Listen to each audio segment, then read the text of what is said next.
はい、こんにちは。包丁のことあれこれチャンネルです。本日は、この根の日産の柳包丁ですね。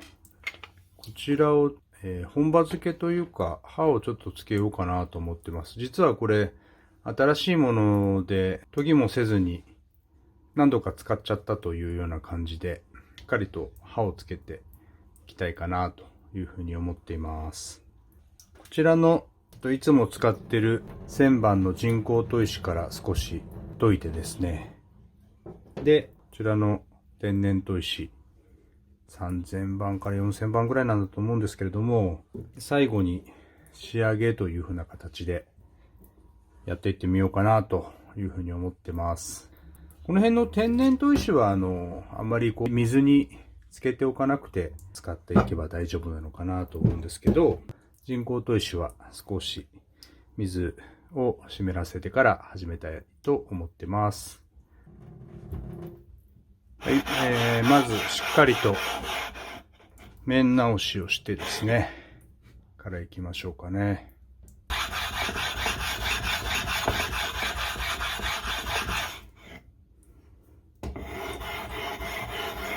はい、ちょっと角を取って、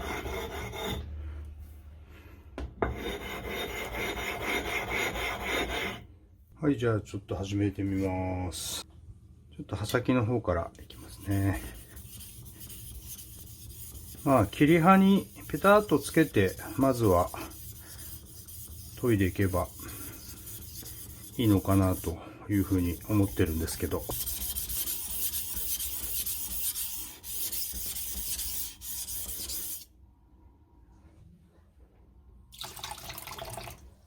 まずちょっとピタッと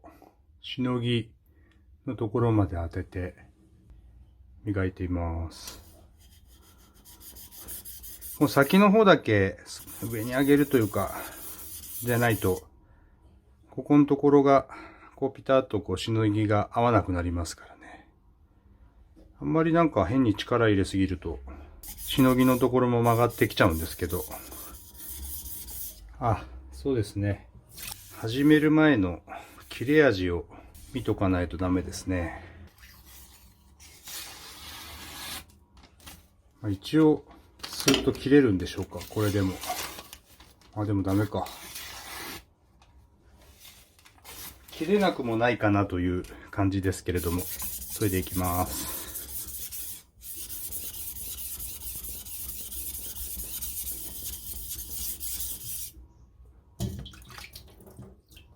皆さん、自分の使いやすい感じに研いでいくということが多いと思うので、こうじゃなきゃいけないみたいなことはないのかなと思うんですけど、包丁の型が崩れていくっていうのは良くない研ぎ方なんだろうなと思います。また研ぎ進めながらお話ししていきますけれども、刃が鋭くなりすぎると、どうしても刃掛けになったりしやすくなってくるので、皆さん、ハマグリ刃って言って、ちょっと湾曲になるというか、ちょっと段をつけるんです。そうすることによって、刃先は少しだけ鈍角というか、鋭さはなくなるんですけど、その分、かけにくいんで長切れしやすいっていうことがあると思います。ちょっとそんなような研ぎ方も。しのぎの筋にピタッと合わせながら研ぐパターンと、ある程度研げてきたら、少し立てて、ほんのちょっとですけど、立てて、研いで、そうするとカクッとなるんですよね。大げさに言うと。で、その出っ張ったところをもうちょっと研ぐと、少し丸みが帯びると。そんなような形ですね、大まかに言うと。で、研ぎ進めていくと、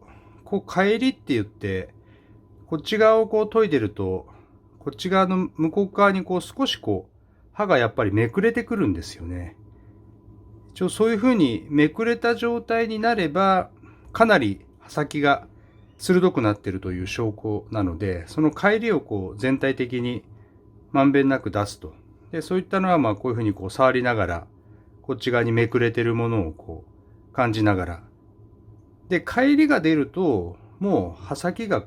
鋭くなってるっていうことなので、そこからいくらやっても包丁がだんだん短くなっていくだけなので必要ないですよね。帰りがある程度軽く出るまで。で、また3000番ぐらいでもう少しキメを細かくしていくというような感じでやってみたいと思います。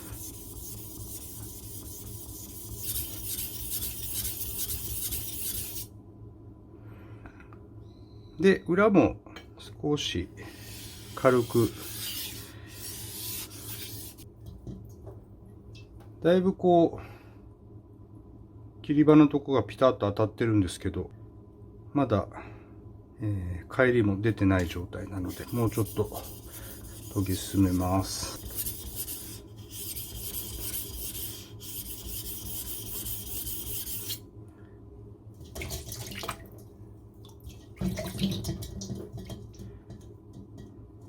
切り刃をしっかりと砥石に当てて、刃先だけ鋭くしようと思えば、いくらでも立ててしまえば刃はついていくんですけれども、少し鈍角になっていくので、それを続けていると時期に切れなくなると。先ほどのハマグリ刃のように、まずはしっかりと切り刃のとこ当てて、で最後ちょっと刃先の方だけちょっとだけ立てて丸みを帯びさせてあげるという風な形に研いだりしますね。ちょっと使い方とか使う用途とか、たくさん魚を切っていかなくちゃいけない状態で、長切れというか保ちたいとか、いろんな状況で、自分のパターンっていうのができてくるんだと思います。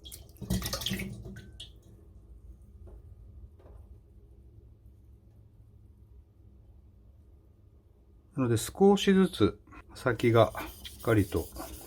当たってきているような状態ですね。切り刃のところを当てながら少し刃先の方を意識しています。プロの研ぎ師でもございませんので、うまくできてない部分があるかもしれませんけれども、ちょっと参考にしていただければなというふうに思います。自分でやりながら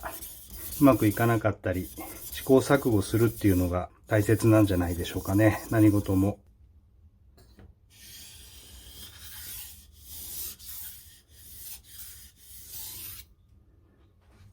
で、霞ですのでね、ここに刃境というかね、ピシッと出てますけど、どうしてもやっぱり研いでるとこっちの軟鉄の方が柔らかいので、あんまり切り刃を強く研ぎすぎても、こっちばっかり研げて、このしのぎ筋がこっちに上がってきちゃうみたいなことも出てきますね。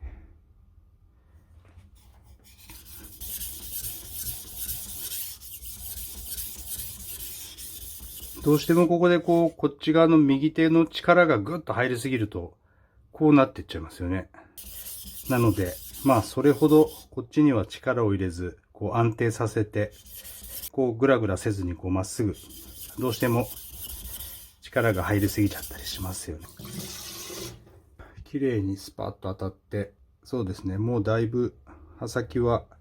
返ってきてる感じはありますけど、もうちょっとですかね。ちょっと休みですけど、17、8分やってる状態です。上手になってくると、少しずつ手をずらしながら、手を置いてるところが研げていくので、手をずらしながらやっていけるようになるんですけど、もしうまくいかなかったら少しこの辺を20回して、また手をずらしながら20回みたいな形でも全然いいと思います。ただずーっと同じところでやってると、手を置いてるところばっかり研げていってしまうってことだけ気をつけていただければいいかなと。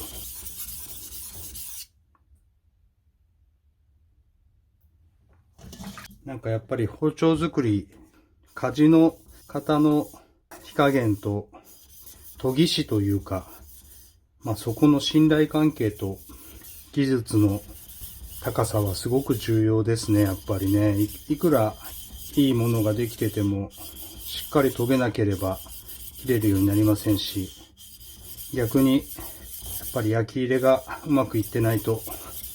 切れ味のいい包丁は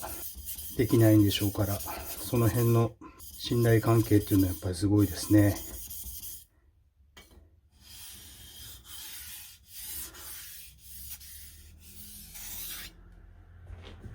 なんか乖離っぽいものが全体的にちょっとこう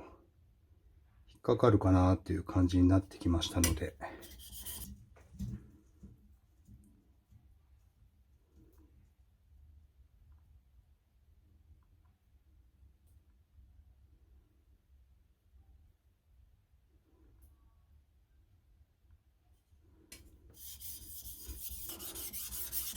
青鋼で固めですよね、なんか。なので本焼きなんかになるとだいぶ硬いですよね、青鋼。押す方か引く方かどっちかにこう力を入れていくといいですね。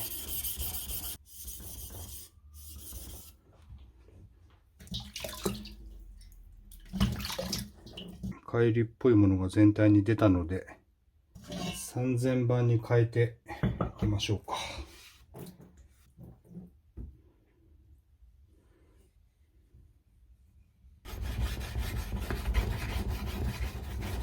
やっぱり平らにしていかないと包丁があれになってしまうので。で、この特素っていうんですかね。これが包丁研ぐ元になるので、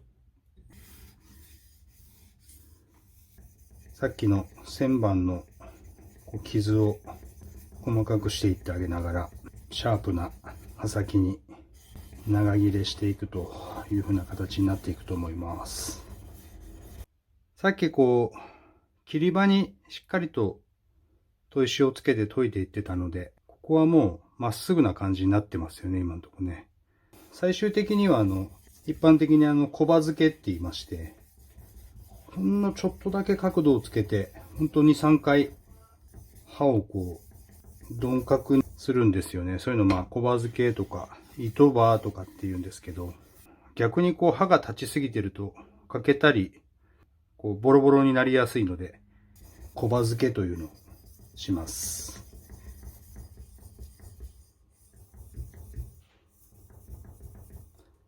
さっきの1000番より比較的刃先の方を若干イメージしながら、そんなに力を変えてるわけじゃないんですけど、整えていってるという感じですかね、私の場合は。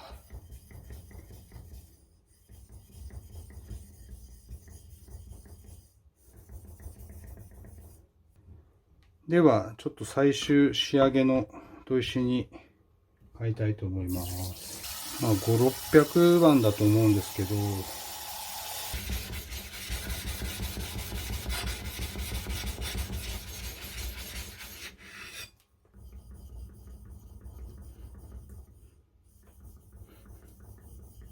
この辺になると、やっぱり硬いですもんね。もちろんですけど。やっぱり砥石と包丁が引っかかって、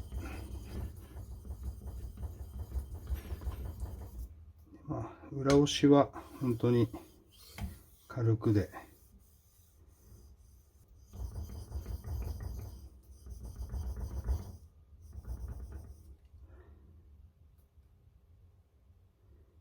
はい、だいぶ刃先が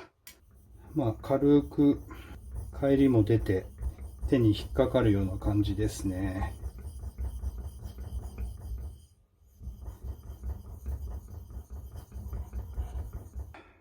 綺麗に研げましたね。刃もバリというか鋭くなりすぎてモサモサモサってなってるんですよね。最後新聞でさっさとバリ取りってするんですけど、じゃあ一応ちょっと最後に小刃付けというか、少しさっきよりほんのちょっとだけ立てて、2回ぐらい。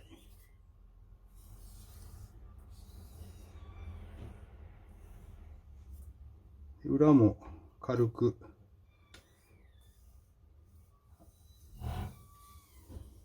1回こんな形で軽く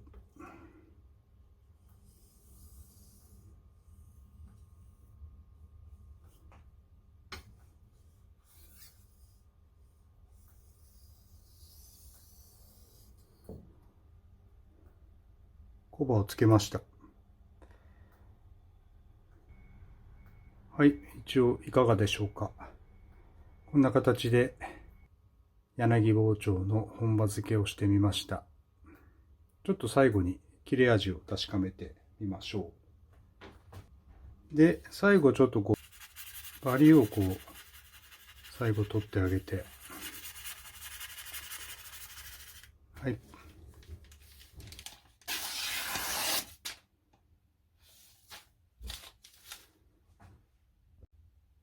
はい、こんな形で動画を撮らせていただきました。よろしければ高評価、チャンネル登録の方お願いします。それではまた。さよなら。